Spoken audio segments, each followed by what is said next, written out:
this is a little conversation and interview we have Mr.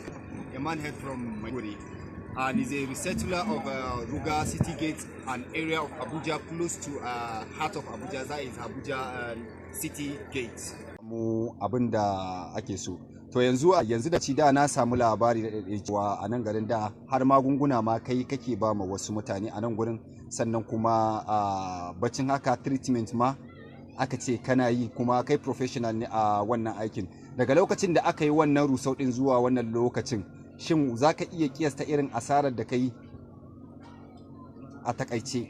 Gaskiya ba zai yi, saboda matsayina na talaka, mutum da zai asarar abin da ya fi sama da 500,000, so kaga ba zai iya kiyasta ya ce ga nan kaza. To yanzu a misali idan kai ne shugaba, wani irin shawara za ka iya ba wa gwamnati game da irin waɗannan wuraren?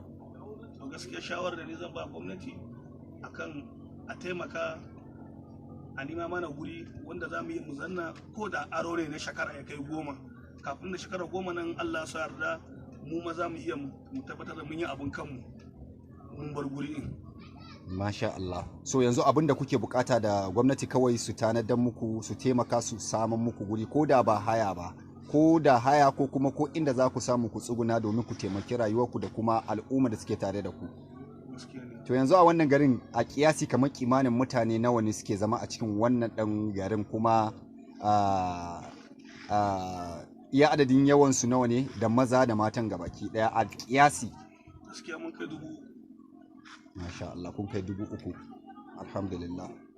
To shikenan insha Allah rabbi, sakon nan da yaddan ubangiji zai kai ga inda ake bukata, sannan na tabbata cewa shugaban kasa Muhammadu Buhari yana ji kuma yana ganin wannan sakon, kuma ko da sakon ba zai kai gare shi ba, ko da shi da kansa bai gani ba, na san sakon zai kai gare shi domin akwai mukarrabai.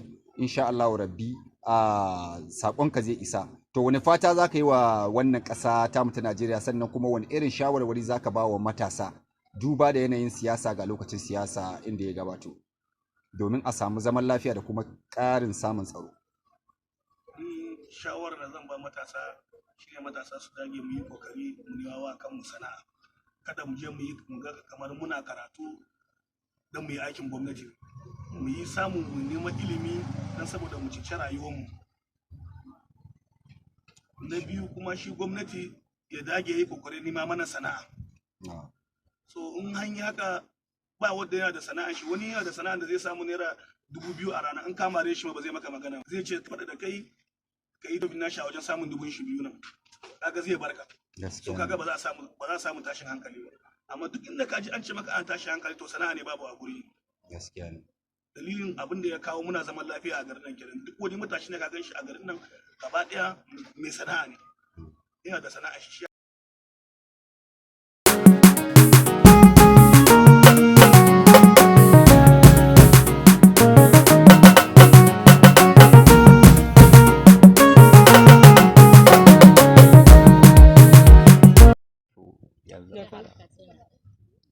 Maimaita sunan mama? Hindatu Yusuf. Na'am. Yar jihar Katsina.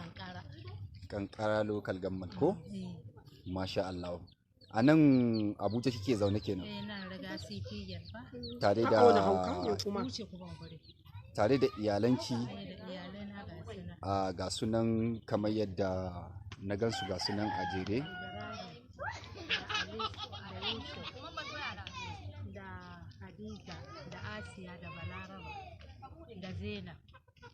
Masha Allah. To mama, tambayin da nake so na yi miki, tsawon shekaru nawa kike zaune a nan garin? Ina ga shekaran ma 27. Lallai kun jima a nan sosai. Kuna zaune nan da mai gidanki kenan? Mai gidana yana can gona. Masha Allah. Wani irin damuwa da kunci da kuka shiga a lokacin da aka ce yau an turo a yi muku rusau a wannan garin? Mun shiga kunci tun da mu dai duk ruwan nan sati guda yana bugun ruwan ogar din nan. Haka muke walwata da mu da iyalin mu da dabbobin mu, ruwa na da kai dai misali da mu. To wasu sun ce an ba gwamnati ta ba ku wani guri amma kun ki komawa. To gaskiya ban san wannan ba, saboda mace ce ko ba gaskiya ba ban sani ba, an ba mu ba a ba mu ba, an dai ce za a neman mana.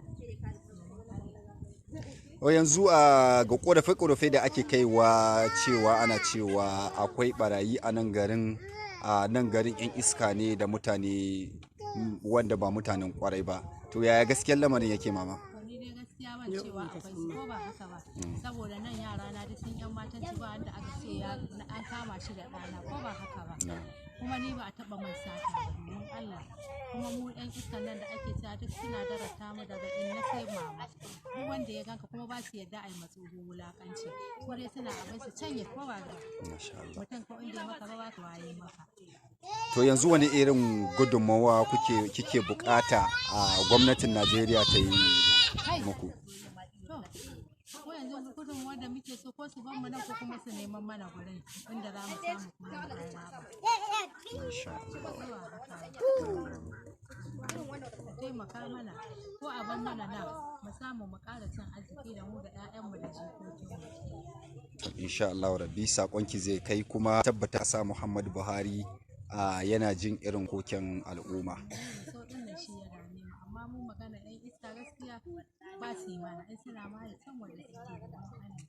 To yanzu wani fata zaki wa Najeriya gaba ki? Allah da Ubangiji ya ba mu zaman lafiya. Wa'annan ya ta'adda Allah ya raba mu da su ko ba haka ba, wannan suna ba mu zaman lafiya. Allah ya ƙara mana zaman lafiya, manya kuma su taimaka mana. Da yaranmu da 'ya'yanmu da jikokinmu.